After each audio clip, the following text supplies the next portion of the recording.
तसा आजचा आपला व्हिडिओ बिगिनरसाठी तर आहेतच, पण त्या व्यतिरिक्त जे कन्सिस्टंटली प्रॉफिटेबल ऑप्शन ट्रेडिंग मध्ये नाहीये त्यांच्यासाठी पण हा व्हिडिओ महत्वाचा ठरणार आहे. ओके, आजचा व्हिडिओ प्रेरित आहे वन ऑफ द कट्टर फॉलोअर ज्यांनी एक छान 7 ते 8 क्वेश्चन्स काहीतरी विचारलेले आहेत. ओके, ते पटकन मी वाचून दाखवतो आणि त्यावरती आपला आजचा व्हिडिओ असणार आहे. सो आजच्या व्हिडिओ काय काय कव्हर करणार आहोत की सूरज पाटलांनी क्वेश्चन विचारलाय. जय महाराष्ट्र सर. सर, तुम्ही ऑप्शन एफएनओ साठी कोणती स्ट्रॅटेजी वापरता? एका ट्रेड मध्ये तुम्ही किती रिस्क घेता? ऑप्शन मधल्या प्रॉफिट तुम्ही साधारणतः किती पर्सेंटेज वर बुक करता? स्टॉप लॉस आणि टार्गेट ठरवण्यासाठी काही कोणती रूल्स फॉलो करता का? तुम्ही डेली किती ट्रेड्स घेता? लॉस झाल्यावरती कॅपिटल मॅनेजमेंट कसे करता? एफएनओ मध्ये कन्सिस्टंटली प्रॉफिटेबल होण्यासाठी बिगिनरनी कोणत्या गोष्टीवर जास्त फोकस करावा? मार्केट डिरेक्शन ठरवण्यासाठी तुम्ही कोणकोणते इंडेक्स किंवा इंडिकेटर्स किंवा प्राइस ऍक्शन वापरता? आणि तुम्ही कोणत्या चार्ट पॅटर्न्स किंवा सेटअप वरती ट्रेड इनिशिएट करता? Okay, so I think so बराच डिटेल हा 9 पॉईंटचा क्वेश्चन आहे. या व्हिडिओमध्ये मी most of the things answer करायचा मी प्रयत्न करेनच. ऑलराईट, सो चला व्हिडिओची पण सुरुवात करूया. माझं पहिले इंट्रोडक्शन करून घेतो. जय हिंद, जय महाराष्ट्र मित्रांनो. मी आहे महेश पाटील, शेअर मार्केट मधला ट्रेडर आणि एक म्युच्युअल फंड इन्व्हेस्टर. जर तुम्हाला शेअर मार्केट माझ्याकडे शेअर असले पण टोटली फ्री मध्ये व्हिडिओच्या डिस्क्रिप्शन मध्ये हे लिंक दिलेलं आहे. या लिंक मध्ये क्लिक करून तुमचं नाव, मोबाईल नंबर, ईमेल ऍड्रेस तिन्ही गोष्टी म्हणजे व्हॉट्सअपवर पाठवा. एक 24 वेळेत रिप्लाय करतील. ऑफर केली ती पण नीट वाचून घ्या आणि नंतर त्या लिंक मध्ये क्लिक करून जॉईन करा. माझ्या या शेअर मार्केटच्या ज्याच्यामध्ये ऑप्शन ट्रेडिंग ॲज वेल एज स्विंग ट्रेडिंग आणि इन्व्हेस्टिंग कव्हर केलेले आहेत, या बॅचेस दर 15 दिवसाला सुरू होतात. तर प्रत्येकाने शिकणं गरजेचं आहे. नक्की जॉईन करून या लिंक वरती क्लिक करून तुमचे डिटेल्स पाठवून पुढच्या स्टेप्स आवडत असतील तर नक्की कंप्लीट करून घ्या. ओके, तर चला व्हिडिओची सुरुवात करूया. आणि छानच प्रश्न विचारलेला आहे. आपण आता या प्रत्येक पॉईंट टू पॉईंट या गोष्टींवरती सूरज पाटलांच्या क्वेश्चनवरती आपण जाण्याचा प्रयत्न करूया. एनिवेज, व्हिडिओच्या मध्ये जर तुम्हाला कुठेही वाटतंय की कुठला काही पॉईंट मिस झाला आहे किंवा कुठल्या पॉईंटवर तुम्हाला क्लॅरिफिकेशन पाहिजे, प्लीज कमेंट सेक्शनचा वापर करा जशी आपले सगळे कट्टर फॉलोअर्स करत आहेत. बघितल्याप्रमाणे मी प्रत्येक व्हिडिओच्या कमेंट सेक्शन मध्ये, व्हिडिओच्या लास्ट पार्ट मध्ये ते कमेंट्स जे महत्वाचे आहेत, जे सगळ्यांसाठी फायदेशीर ठरतात, ते तर मी घेतोच पब्लिकली, पण त्या व्यतिरिक्त पर्सनली तुमच्या कमेंट्सला पण मी रिप्लाय करायचा प्रयत्न करतो. ओके, तर चला पहिला क्वेश्चन आहे, सर तुम्ही एफएनओ ट्रेडिंग साठी कोणती स्ट्रॅटेजी जास्त वापरता? आता बघा, आता पहिलं गोष्ट एफएनओ स्ट्रॅटेजी वरती बोललेलं गेलं. ओके, स्ट्रॅटेजी वरती परत सांगतो, स्ट्रॅटेजीला वरती ना एवढं महत्व आपण द्यायचं नाहीये. कारण स्ट्रॅटेजी जो कंपोनंट आहे ना, may be 5% of the overall गोष्ट असेल, जे ट्रेडिंग प्रॉफिट्सला कॉन्ट्रीब्युट करण्यासाठी 5% असेल. तो स्ट्रॅटेजी आता पर्सनली मी जो आहे, मला प्राइस आणि प्राइस ऍक्शनला घेऊन काम करायला आवडतं. ओके, प्राइस ऍक्शनला घेऊन काम करायला लागतं. जेव्हा तुम्ही माझ्या फ्री वेबिनार जॉईन कराल तेव्हा तुम्हाला सगळ्या गोष्टी मोस्टली प्राइस ऍक्शन रिलेटेड तुम्हाला गोष्टी मिळतील. मला पर्सनली इंडिकेटरचा वापर मी जास्त करत नाही. ओके, इंडिकेटरचा वापर मी जास्त करत नाही, कारण इंडिकेटर्स हे लॅगिंग असतात. प्राइस ऍक्शन जे समोर दिसत आहे ते त्याच्यावरती आपल्याला ऍक्ट करायला मिळतं. ओके, सो माझ्या ज्या पण स्ट्रॅटेजी बेस्ड आहेत प्राइस ऍक्शन वरती आहे. ओके, सो प्राइस ऍक्शन मध्ये काय असतात, एक तर आपण आपले पॅटर्न्स असतात. ओके, पॅटर्न्स मध्ये कुठला डार्वास बॉक्स ब्रेकआउट असतो, जेव्हा मार्केट असेल तर असं असं करतं, नंतर ब्रेकआउट करतं. ओके, नंतर मार्केटमध्ये फॉलिंग चॅनल्स असतात, जेव्हा मार्केट असं जातं आणि असं असं करून पण इकडनं बाहेर करतं. ऑलराईट, हे काय महत्वाचे प्राइस ऍक्शनचे पॅटर्नचे एक्झाम्पल परत डिटेलमध्ये सगळ्या वेबिनार सीरीज आपण फ्री वेबिनार सीरीज मध्ये कव्हर केले. पण मेनली माझा फोकस प्राइस ऍक्शन वरती असतो जेव्हा मी ऑप्शन ट्रेडिंग किंवा स्विंग ट्रेडिंग करत असतो तर. ओके, ऑप्शन ट्रेडिंग मध्ये मी अल्फा, गामा, थीटा, ठाटा त्याचे मला काही समजत नाही. मी एकदम सिंपल व्यक्ती आहे, मला त्या गोष्टी समजतच नाही. मला तेवढं बघूनच त्याला कंटाळा येतो. OI, IV, O काय जे काही अशी विचित्र नावं आहेत ना, ते मी अजिबात फॉलो करत नाही. ती माझी स्ट्रॅटेजी, कारण मी प्राइस ऍक्शन बेस्ड ट्रेडर आहे. ओके, सो मेनली जर तुम्ही बघायला गेलं तर माझा मेन फोकस असतो प्राइसच्या कन्सोलिडेशन नंतर येणारा ब्रेकआउट किंवा ब्रेकडाऊन. ओके, ह्या व्यतिरिक्त जर तुम्ही माझे कट्टर फॉलोअर असाल तर तुम्हाला माहिती आहे मी कन्सिस्टंट बेसिसवरती मी 9 एक्सपोनेन्शियलचा एकदम भक्त आहे. ओके, 9 EMAचे एकदम स्ट्रिक्ट भक्त आहे. सो माझ्या सगळ्या चार्ट्स वरती, भले तो स्विंग ट्रेडिंगचा चार्ट असू दे किंवा काही असू दे, 9 EMA माझ्यासाठी खूपच महत्वाचा पॅरामीटर ठरतो. ओके, सो आणि दुसरा जो इंडिकेटर जो माझ्या चार्ट वरती असतो त्याची 9 EMA नंतर तो असतो म्हणजे आपला 200 सिम्पल मूव्हिंग एव्हरेज. हे दोन महत्वाचे पॅरामीटर्स आहेत जे मला वाटतं की बरेचसे ट्रेडर्स फॉलो करतात, म्हणून मी त्याला फॉलो करतो. असं काही सिक्रेट असं काही नाहीये, कारण आपल्याला इंडिकेटर कुठला सिलेक्ट करायचा आहे जो मॅक्सिमम लोक फॉलो करतात. सो 9 EMA आणि 200. ओके. सो समवॉट असं काहीतरी पॅटर्न आपल्या चार्टवरती आपले हे इंडिकेटर्स महत्वाचे असणं गरजेचं आहे. आणि जेव्हा पण आता ह्याच्यामध्ये ट्रेडिंग कशी करावी, सो इन दिस केस जर तुम्ही आता परत माझं क्वेश्चन तुमच्या क्वेश्चनवरती मी जातो की हा तुमचा क्वेश्चनला स्क्रीनशॉट घेतो मी. सो पटकन हे मला कळेल की मी कुठे कुठे तुमच्या क्वेश्चनला मी आन्सर करत चाललेलो आहे. ओके. सो इकडे मी तुमचा स्क्रीनशॉट मी ऍड करूया. ये बाबा हा आला. ओके. सो ह्याच्यामधला पहिला क्वेश्चन जो आहे की हा वाला मी सध्या आन्सर करतोय कुठला दुसरा कलर वापरूया. ओके. हा वाला जो आन्सर करतोय मी सध्या क्वेश्चन. ऑलराईट. सो त्याच्यामध्ये मेनली ऑप्शन बाईंग आणि ऑप्शन सेलिंग साठी माझा फोकस मेनली कशावरती आहे, माझा मेनली फोकस आहे प्राइस ऍक्शन वरती. प्राइस ऍक्शन इंडिकेटर वापरत नाही. प्राइस ऍक्शन ची स्ट्रॅटेजी प्युअर आहे. प्राइस ऍक्शन मध्ये परत महत्वाचं काय आहे माझं, प्राइस ऍक्शन मध्ये मेनली परत 9 EMI 200 simple moving average. Okay. आता ह्याच्यावरती ट्रेड कसे जातात. ओके. सो इन दिस केस जो तुमचा वन ऑफ द हा अजून एक क्वेश्चन आहे की आय थिंक सो ऑप्शन झाल्यावरती कुठे ऑप्शन मध्ये मार्केट डिरेक्शन. ओके. सो इकडे आपला हा जो क्वेश्चन आहे तुमचा मार्केट डिरेक्शनचा, ह्याचं मी पहिलं उत्तर देतो. सो मार्केट डिरेक्शन मला कोण ठरवायला प्रयत्न करतो, तर मार्केट डिरेक्शन मला देतो 200 सिंपल मुव्हिंग एव्हरेज आणि मार्केट डिरेक्शन मला सांगतं 9 EMI 9 exponential moving average. Okay. So आता इकडे हे सांगतो. सो जेव्हा पण मार्केट आपलं ऑलराईट जेव्हा पण मार्केट आपलं आता ही समजा ही प्राइस वाली ब्लॅक वाली ग्रीन वाली प्राइस वाली लाईन समजा ग्रीन वाली आहे. जेव्हा पण ही ग्रीन लाईन ह्या दोन्ही पण एव्हरेजेसच्या वरती ट्रेड करत असेल, या दोन्ही पण एव्हरेजेसच्या वरती ट्रेड करत असेल, तर मी त्या पॉझिटिव्ह डिरेक्शनने ट्रेड करायचा, त्या डिरेक्शनने ट्रेड करायचा प्रयत्न करणार. सो एक्झाम्पल हे आपला अज्युम करा हे कॉल ऑप्शन सध्या चालू आहे. ओके. हा सीईचा कुठला तरी चार्ट आहे आणि सीईच्या चार्टवरती जर प्राइस ऍक्शन 9 EMI वरती आहे आणि 200 सिंपल मुव्हिंग एव्हरेजच्या वरती आहे, तर त्या दिशेनेच माझा मी ट्रेड घेण्याचा प्रयत्न करतो. सो मार्केटची डिरेक्शन ठरवण्याचा माझा प्रायमरी ट्रेड असतो 9 EMI 200. ओके. सो आता हे परत तुम्ही तुमच्या वेगवेगळ्या टाइम फ्रेम वरती वापरू शकता. 1 मिनिट 5 मिनिट 1 आवर 1 डे. ओके. सगळ्यावरती हे सेम सिमिलर लॉजिक लागू होतं. ओके. सेम थिंग जर हे मला प्राइस ऍक्शन समजा मला इन्स्टेड ऑफ कॉल मला पुट ऑप्शन मध्ये दिसायला लागलं, तर मी पुट ऑप्शन मध्ये बाईंग करून काम करायचा प्रयत्न करणार. ऍज अ बायर मी सध्या डिस्कस करतोय. ओके. सो नो मॅटर काय कुठल्या डिरेक्शनला मार्केट असेल मला फरक पडत नाही. निफ्टी कुठल्या डिरेक्शनला जाते मला फरक पडत नाही. मला फरक पडतो की माझा जो प्राइस ऍक्शन आहे ऍज ऑफ नाव ह्या दोनच्या वरती कुठल्यामध्ये आहे, सीई मध्ये आहे की पीई मध्ये. सीई मध्ये असेल तर सीई मध्ये काम करणार, पीई मध्ये असेल तर पीई मध्ये काम करणार. ओके. आता ह्याच्यामध्ये स्ट्रॅटेजी आता बरेचशे आहेत.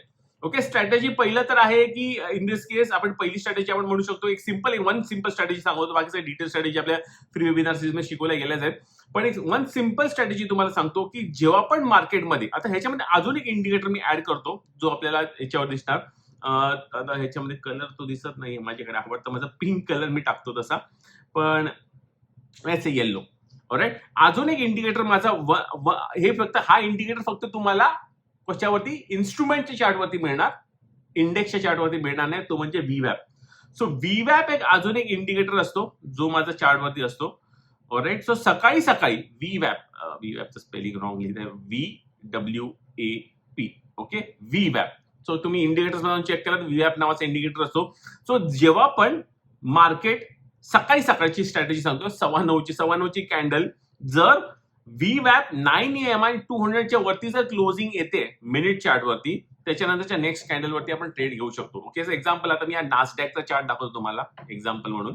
आता ह्याच्यामध्ये पण व्हीवॅपचा इंडिकेटर ऍड करता येत नाहीये कारण तो एक ह्याचा चार्ट आहे. कशाचा चार्ट आहे, इंडेक्सचा चार्ट आहे. आता नासडॅक का दाखवतोय कारण सेबीचे रेग्युलेशनमुळे आपल्याला लाईव्ह चार्ट्स आणि आपण एक्सेट्रा गोष्टी दाखवू शकत नाही म्हणून मी नासडॅकचा चार्ट दाखवतोय. सो इन दिस केस आता आपण जर बघायला गेलो ऑलराईट पहिली गोष्ट तर मार्केटमध्ये समजा अज्युम करा की हा वाला आपली पहिली कॅन्डल समजा ह्याच्यावरती क्लोज आली, आता 9 EMI ॲज ऑफ नाव, पण समजू का व्हीवॅप 9 EMI 200 हे सगळ्यांच्या वरती ते क्लोजिंग आली, तर ह्या कॅन्डलच्या वरती माझा ट्रेड लागेल. ओके. नेक्स्ट कॅन्डलची जशी ओपन होईल इकडे माझा ट्रेड लागेल. स्टॉप लॉस कुठे असणार, ह्याच्या खालचा जो स्विंग लो असेल. ओके. प्रिव्हियस जो स्विंग लो असेल, ओके, ह्याच्या कॅन्डलच्या खाली टाईट असू शकतो पण व्हिप्सॉ होतात बरेचदा, पण ह्याच्या खाली जो स्विंग लो असेल इकडे माझा स्टॉप लॉस असेल. सो इकडे जर ड्रॉइंग मध्ये तुम्हाला दाखवायचं असेल मला एक वेगळं आपण अजून एक करूया. सो सो जर ह्याच्यामध्ये बघायला गेलो आपण की लेट्स से एक मी पटकन काढतो, हा 200 सिम्पलची लाईन आहे. ओके, ही 9 EMA ची लाईन आहे आणि अज्युम करा ही VWAP ची लाईन आहे. ओके, समवॉट समजा प्राइस ऍक्शन असं काहीतरी बनलंय आपलं. कुठे गेला आपला प्राइस ऍक्शन साठी आपण हिरवा घेऊया. ओके, समवॉट सकाळी आपली मार्केट जस्ट असं ओपन झालंय, ही पहिली कॅन्डल आपली क्लोज झाली. ओके, ही पहिली कॅन्डल आपली क्लोज झाली आहे. इथे समजा अशी काहीतरी क्लोज झालेली आहे. राईट, आणि हे प्रिव्हियस कॅन्डल समथिंग आपल्याला अशा काहीतरी दिसतात, म्हणजे आदल्या दिवशीचे कॅन्डल सांगतोय तुम्हाला, समथिंग असं काहीतरी दिसतंय. ओके, सो इन दिस केस इकडे माझा ट्रेडचा बाय एंट्री होणार जेव्हा हे तिन्हीच्या वरती 1 मिनिटच्या वरती क्लोजिंग होणार. स्टॉप लॉस कुठे असणार? स्टॉप लॉस माझा या प्रिव्हियस जो पण स्विंग लो असेल असा काहीतरी आलेला असेल, याचा जो स्विंग लो असेल या स्विंग लोच्या खाली स्टॉप लॉस असणार. ओके, सो अशा प्रकारे हा जी रिस्क आहे, ही जी रिस्क आहे, ह्या रिस्कलाच घेऊन माझा रिवॉर्ड असणार. कमीत कमी 1:1 ला तरी मी ट्रेड घेणार. ओके, जर ही रिस्क मोठी असेल तर क्वांटिटी मी कमी करणार.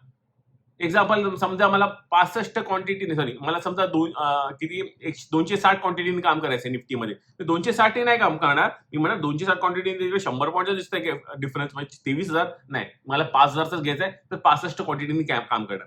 ओके, सो अमाऊंट पैशाची रिस्क किती आहे? 5,000ची, 6,500 धरून चला, तर 6,500च्या रिस्कसाठी मला 65 क्वांटिटी मला आणायला लागतील आणि 65 क्वांटिटीने मी हा पहिला ट्रेड घेणार.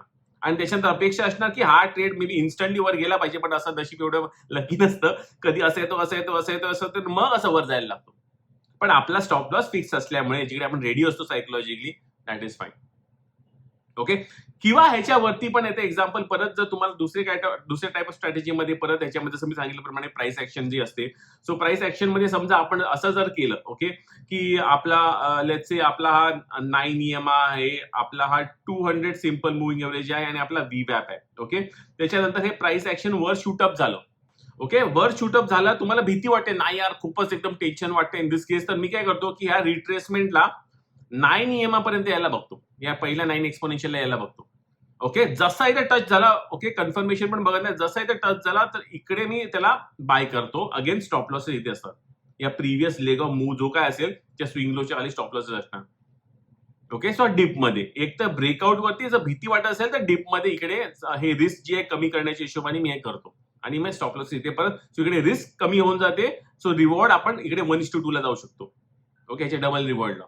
ओके, सो ब्रेकआउट जर करत असेल तर 1:1 करतो, डीप बाय असेल तर 1:2च्या हिशोबाने जातो. अशा प्रकारे हे सेटअप्स मांडलेले असतात. सो हे सिंपल बेसिक सेटअप्स आहेत जे तुम्ही सुरुवातीला करावे, ह्याच्यानंतर तुम्ही स्ट्रॅटेजी तुमची डेव्हलप करावी, त्याच्यावर काय प्रॉब्लेम नाहीये. सो पॉईंट कमिंग, हे 2 महत्वाचे पॉईंट तुमचे एक्झिक्यूट. सो एका ट्रेडमध्ये तुम्ही किती रिस्क घेता, सो सांगितल्याप्रमाणे, जर मी डिस्कस केल्याप्रमाणे, डिपेंड्स की तो ट्रेड कसा आहे, प्रोबॅबिलिटी कशी आहे. सो जी काय रिस्क असेल त्याचा रिवॉर्ड तेवढा तरी असला पाहिजे, तेवढी रिस्क घेतो. 10,000 रिस्क असेल, 10,000चा रिवॉर्ड आहे, दिसतोय का मला 10,000चा रिवॉर्ड? 1:1 ते दिसतोय का? त्याप्रमाणे आपण काम करायचं. सो इन दिस केस 1:1 असेल तरच काम करणार. असं नसतं की 1 लाखाच्या ट्रेड प्रॉफिटसाठी 1 लाखाचा हे करतो, असं नाही. ओके, ऑफकोर्स ते लिमिटमध्ये असतं जे काय असेल ती गोष्टी, पण समवॉट आपण म्हणू शकतो 1:1 दिसत असेल तर नक्की ट्रेड करतो. सो नेक्स्ट क्वेश्चन आहे, ऑप्शन ट्रेडिंग, ऑप्शन मध्ये मधला प्रॉफिट तुम्ही साधारण किती पर्सेंटेज वरती बुक करता? ह्याचं उत्तर पण अगेन पर्सेंटेज नाही आहे, रिस्क टू रिवॉर्ड आहे. रिस्क टू रिवॉर्डला जर आपण खेळला तर प्रॉब्लेम आहे, कारण काय, आपण ऑप्शन ट्रेडिंग मध्ये तर जर तुम्ही प्रॉपरली स्टॉप लॉसेस घेऊन चालला ना, 50 ते 60% स्ट्राईक रेट निघतो.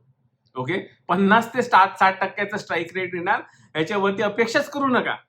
सो 60% टाइम्स आपण रॉंग जाणार आहोत, सो राईट जाणार आहे. 40% टाइम आपण रॉंग जाणार आहोत. जो कन्सिस्टंट प्रॉफिटेबल ट्रेडर असतो समोर असं असतो. माझा पण PNL जर तुम्ही बघत असाल व्हेरीफाईड आणि एक्सेट्रा, असंच काहीतरी वाट लागलेली होती या महिन्याभराची, आणि नंतर एका सेशन मध्ये ऑलमोस्ट सगळे प्रॉफिट्स लॉसेस कव्हर करून काढलेले होते. सो असंच असतं, स्टॉप लॉसेस छोटे मोठे स्टॉप लॉस धनाधन 10 दिवशी लागत सुटतात. सो त्यासाठी आपल्याला पण जेव्हा मोठा प्रॉफिट होतो, ते मोठ्या प्रॉफिट कधी होतो, जेव्हा आपण आपला 1:1, 1:2, 1:3 हे रिस्क टू रिवॉर्डने चालला तरच. आणि हा 1 किंवा 2 किंवा जो रिवॉर्ड आहे, ह्या टार्गेट हिट होईपर्यंत बघायचंच नाही, किंवा ऑर्डर सिस्टम मध्ये टाकून सोडून टाकायची. कारण आपल्याला माहिती आहे लॉस झाला तर ₹1 होणार, ₹1 होणार, ₹1 प्रॉफिट 1, 2, 3, 4, 5 होऊ शकतो. सो त्यासाठी मी पर्सेंटेज वरती ठेवत नाही, माझा स्ट्रिक्ट असतो टार्गेट बेस, रिस्क टू रिवॉर्डचे टार्गेट बेस. ओके, पर्सेंटेज वरती नाही, पर्सेंटेज XYZ किती असून ते पण टार्गेट बेस असतो. स्टॉप लॉस आणि टार्गेट ठरवण्यासाठी तुम्ही काय रूल फॉलो करतात? एक्झाम्पल स्टॉप लॉस आणि टार्गेट साठी पण परत ह्याच्यामध्ये मेन गोष्ट परत रिस्क टू रिवॉर्ड आहे आणि स्विंग लो कुठे स्टॉप लॉसच्या हिशोबाने. टार्गेटचा मी असं काही बघत नाही मागचा चार्ट काय, माझ्यासाठी स्टॉप लॉस कुठे आहे तो महत्वाचा आहे. स्टॉप लॉस प्रिव्हियस स्विंग लोच्या खालीच असला पाहिजे. ओके, कारण तिकडे मार्केट जर तिथे गेलंय, सो एक्झाम्पल परत आपलं शिफ्ट ऑफ स्ट्रक्चर झालंय, सो कमिंग बॅक याच्यावरती जर मी दाखवलं की लेट्स से मार्केट असं काहीतरी चाललंय, ओके, नंतर असं चाललंय, आता कळलंय आपल्या क्लिअर किट राईट की इकडे आता शिफ्ट ऑफ स्ट्रक्चर आलेलं आहे, कारण लो हायर हाय, हायर लो हायर हाय लागलाय. आता हा आपण म्हणू शकतो बुलिश पॅटर्न निर्माण झालेला आहे मार्केटमध्ये, no matter what the time frame is. Okay, मी हे प्राइस ऍक्शन दाखवतोय. सो प्राइस ऍक्शन मध्ये आता मला माहिती आहे की नो मॅटर व्हॉट ह्याला तोडलं नाही पाहिजे त्यांनी, कारण मग हा एंड पॅटर्न जो आहे तो तुटलेला आहे. सो त्यासाठी आपल्याला स्टॉप लॉस इथेच आणायला लागणार. आता तुम्ही ट्रेड इथे घ्या, ओके, ह्या ब्रेकआउटला घ्या किंवा इकडे डीपला ह्या इथे घ्या, ते तुमच्यावरती सोडतो. पण हा जो स्टॉप लॉसेस आहे हे स्विंग लोच्या खालीच असले पाहिजे, कारण जर मार्केटला मला खरंच रॉंग करायचं असेल, हे पूर्ण इकडे स्टॉप लॉसेस घेऊन जाईल आणि मग इकडे आपण म्हणू शकतो भलीकडे पटकन रिकव्हरी देईल, पण हा नवीन शिफ्ट ऑफ स्ट्रक्चर डाऊन साईडने झालेला आहे, तो परत असं नेक्स्ट खालच्या बाजूने येऊन जाईल. ओके, सो क्लिअर कट जिकडे स्विंग लोज आहे आणि तिकडे त्याच्या खालीच आपले पॅटर्न्स असले पाहिजे, स्टॉप लॉसेस असले पाहिजे, हे लक्षात ठेवावे. ओके, सो हा तुमचा एक क्वेश्चन तुमचा आन्सर केलेला आहे. सो तुम्ही डेली किती ट्रेड्स घेतात हे मला विचारू नका, कारण मी एकदम बेशिस्त ट्रेडर सध्या आहे. Okay, with number of trades जर बघायला गेलो, पण नक्की मला आता मी ह्या महिन्यापासून येणाऱ्या महिन्यांपासून मला फोकस करायचं आहे क्वालिटी ट्रेडिंग वरती, हाय क्वालिटी ट्रेडिंग वरती, जे मी येणाऱ्या व्हिडिओमध्ये मी डिस्कस करेन. ओके, आपल्या मंथली रिकॅपचा एक व्हिडिओ मी काढणार आहे, सो त्याच्यामध्ये मी डिस्कस करेन की काय एक्झॅक्टली माझा प्लॅन आहे. मी ऍक्च्युली सध्या माझा मेन फोकस मी इंट्राडे ट्रेडिंगवर करत होतो. इंट्राडे ट्रेडिंग मध्ये मेजर कंटिन्युअस असे आडवे तिडवे ट्रेड मारून माझा कॉस्ट जो आहे तो खूपच बलून झालेला आहे. सरकारला, ब्रोकरला आणि सगळ्यांना, गव्हर्नमेंटला, एक्सचेंजला पैसे कमवून देतोय, मी पण कमवतोय, पण मला ते जरा कमी करायचं आहे. तर त्यासाठी मी माझा शिफ्ट फोकस जो आहे हा थोडा ऑप्शन ट्रेडिंग मधला मध्ये स्विंग ट्रेडिंगच्या हिशोबाने मी करायचा प्रयत्न करतोय. ओके, ते एक्झॅक्टली काय आहे काय नाहीये हे येणाऱ्या व्हिडिओमध्ये वन ऑफ द मी कव्हर करेनच. ओके, सो ह्या क्वेश्चनचं ते उत्तर आहे की सध्या मला काउंटच नाहीये. सो म्हणजे तुम्ही समजू शकता की असं काय, हे मला असंच माहिती नाही, पण येणाऱ्या महिन्यापासून नक्की मी असं काउंटेबल नंबर ऑफ ट्रेडच्या हिशोबाने एका महिन्यामध्ये मी एवढेच ट्रेड्स घेईन असं मी काउंटचं माझे प्लॅनिंग सध्या चालू आहे. सो जे मी करत नाही ते सध्या तुम्हाला शिकवणार नाही, पण जेव्हा मी करायला लागेल त्याचे रिझल्ट मला दिसायला लागेल, त्याचे रिझल्ट तुम्हाला येणाऱ्या महिन्यामध्ये नक्की मी दाखवेन. लॉस झाल्यावर कॅपिटल मॅनेजमेंट कशी करतात, हा ऍक्च्युली एक मोठा एक क्वेश्चन आहे. ओके, ह्याच्यावरती बऱ्याच ऍक्च्युली एक मोठा व्हिडिओ क्रिएट केला जाऊ शकतो की लॉस झाल्यावरती कॅपिटल मॅनेजमेंट कशी करतो. पण सिंपल भाषेमध्ये ह्याच्यामध्ये मी नवीन लोकांना मी हे सांगेन, ओके, नवीन लोकांसाठी मी स्पेसिफिकली तुम्हाला सांगेन की काय करायचं. So in this case option trading मध्ये ना पूर्णच्या पूर्ण पैसा मार्केटमध्ये कधी आणला नाही पाहिजे. ओके, कारण ऑप्शन ट्रेडिंग मध्ये आपले अकाउंट्स उडण्याचे फुल ऑन चान्सेस असतात, व्हेरी हाय अकाउंट चार्जेस उडण्याचे चान्सेस असतात. सो आपण काय करायचं की आपण आपल्या कंपार्टमेंट करायचे. ओके, कॅपिटलचे कंपार्टमेंट करायचे. असं तुकडी असते, एक्झाम्पल सेनेची तुकडी. ओके, तुम्ही इकडे राजा आहात, राईट, माहेश मते बाहुबली. ओके, तुम्ही बाहुबली इथे आहात. ओके, बाहुबली एकटा हल्ला तर नाही करणार, पूर्ण एका वेळी सैन्याने हलवणार, राईट. कटप्पाला सांगणार तू इकडनं जा, दुसऱ्याला सांगणार तू इकडनं जा आणि हे दोन सैन्य त्याच्यावर ठेवणार. Okay, so in this case same thing तुम्हाला करायचंय. कटप्पाला साईडला ठेवायचं, इकडे 10,000 रुपयाचं अकाउंट, हे 10,000 रुपये ह्याला द्यायचे, ह्या 10,000 रुपये ह्याला द्यायचे आणि हे 10,000 रुपये आपले बल्लाळेश्वरला द्या, काय ते भल्लाळेश्वर काय त्याचं नाव असेल. ओके, सो जर तुमचं 40,000चं अकाउंट असेल ना, फक्त 10,000 ट्रेडिंग करा. हे 30,000 रुपये रिझर्व्ह मध्ये ठेवा तुमच्या अकाउंटमध्ये, कारण व्हेरी लाईकली 10,000 रुपये तुमचे उडणार आहेत. प्रोबॅबिलिटी उडण्याचे चान्सेस फुल आहेत. ओके, पण हे जेव्हा 10,000 जर उडाले तर तुमच्याकडे अजून 30,000 रुपये आहेत या 10,000 बेकवर करायला. सो परत 10,000 लावायचे आणि मग परत ह्या ट्रेडिंग मध्ये ज्या चुका केल्या त्या करायच्या नाही. काहीतरी असेल चूक, एक स्पेसिफिक आयडेंटिफाईड चूक तुम्हाला 100% दिसणार की ह्या चुकीमुळे होते, आणि हे जर तुम्ही कराल तर नक्की ह्याच्यातले या 10,000 मधले इव्हन 10,000 पण रिकव्हर होऊन जातील. सो कॅपिटल मॅनेजमेंट परत त्याच्यावरती पूर्ण एक व्हिडिओ बनेल माझा. पण कॅपिटल मॅनेजमेंट मध्ये सिंपल गोष्ट, जर तुम्ही नवीन ऑप्शन ट्रेडिंग मध्ये असाल तर दर महिन्याला एवढाच पैसा टाका मार्केटमध्ये की समजून चला तो पैसा सध्या तुम्हाला मार्केट ट्युशन, मार्केटची फीज म्हणून तुम्हाला द्यायला लागणार आहे. त्याच्यानंतर तुम्हाला चारण्याचा फरक नाही पडला. भले पण 5,000 कॅपिटलनी काम करा, 10,000 नी करा, पण दर महिन्याला 5,000, दर महिन्याला 10,000 टाकायला लागते. कारण कुठलाही नवीन धंदा जर कुठलाही बिझनेसमॅन करतो पहिल्यांदा लॉसेस मध्येच करतो. पहिले 1,000 दिवस तो लॉसेस मध्ये असतो. 1,000 दिवस म्हणजे 3 वर्ष अप्रॉक्सिमेटली लॉसेस मध्ये असतो. मग आपण तरी काय अपेक्षा करायची? कारण ऑप्शन ट्रेडिंग पण धंदा आहे ना. सरकारने याला धंदा क्लासिफाय केलाय. नॉन स्पेक्युलेटिव्ह इन्कम, जो आपल्या इन्कम टॅक्स ब्रॅकेटमध्ये बसतो, जो आपण इतर बिझनेसच्या अगेन्स्टमध्ये आपण लॉसेस ऑफसेट करू शकतो. सो त्यामुळे ह्याला ऍज अ बिझनेस ट्रीट करायचं असेल तुम्हाला पहिला पैसा जाळायला लागणार. आणि पहिला पैसा जाळण्यासाठी तुम्हाला पैसा कंपार्टमेंटलाइज करायला लागणार. नो मॅटर तुम्ही किती प्रॉफिटेबल ट्रेडर असाल. सो एक्झाम्पल, जर मला ऑप्शन ट्रेडिंग मला 10 लाखांनी करायचं असेल, 10 लाखाची कॅपिटलनी करायचं असेल, तर मी अडीच असे 4 सेक्शन मध्ये कॅपिटलला ठेवणार. सो हा जरी पूर्ण उडाला तरी असं बोलणार, अरे यार काय झालं, मी पूर्ण बरबाद झालो नाही, माझ्याकडे अजून 7.5 लाख आहे, 2.5 लाख भरून काढायला. ओके, सो अशी बेसिक मनी मॅनेजमेंट करायची. पण कधीतरी एक डिटेलमध्ये ह्याच्यावरती कॅपिटल मॅनेजमेंट नंतर व्हिडिओ करूया किंवा वेबिनार सिरीज जॉईन केला तर तिकडे गोष्टी शिकवल्या जातात. एफएनओ मध्ये कन्सिस्टंटली प्रॉफिटेबल होण्यासाठी बिगिनरने कोणत्या गोष्टी कराव्या ह्याच्यावरती मी येतोच. पण तुम्ही कोणत्या चार्ट पॅटर्न किंवा सेटअप वरती ट्रेड करतात. So in this case breakout वरती मी करतो. ओके, सपोर्ट रेजिस्टन्स वरती करतो, व्हीवॅप बाउन्स वरती करतो, प्राइस ऍक्शन वरती करतो. सीपीआर काय आहे, सीपीआर मला माहिती नाही, पण मोस्ट ऑफ त्या गोष्टींवरती करतो. सो फायनली महत्वाचे पॉइंट्स मध्ये कन्सिस्टंटली प्रॉफिटेबल होण्यासाठी आपल्याला काय करायला लागेल, व्हिडिओच्या एंड पर्यंत जे आलेलं आहे त्यांना महत्वाचा मंत्र. एफएनओ ट्रेडिंग किंवा स्विंग ट्रेडिंग ही एक टेस्ट मॅच आहे. ही वन डे नाहीये, ही T20 नाहीये, आणि ही अनलिमिटेड ओव्हरची टेस्ट मॅच आहे. सो त्यासाठी काय, टेस्ट मॅच मध्ये टेस्ट मॅच प्लेअरची मेंटॅलिटी घेऊन चालायचं. म्हणजे मी भले 3, 4, 5, 6, 7, 8 कंटिन्युअसली ओव्हर्स मी टुक टुक टुक टुक करत बसलो, 1.64 नाही मारला तरी चालेल, म्हणजे महिनाभर ट्रेड नाही घेतला तरी चालेल, पण जेव्हा माझी अपॉर्च्युनिटी येईल, माझा सेटअप लाईनअप होईल, तेव्हाच मी ट्रेड करणार. हा पहिला मंत्र आहे. कन्सिस्टंट व्हायचंय तुम्हाला. कन्सिस्टंटली एकाच सेटअप वरती कन्सिस्टंटली ट्रेड घ्यायला लागेल आणि त्या सेटअपला येण्यासाठी तुम्हाला वाट बघायला लागेल.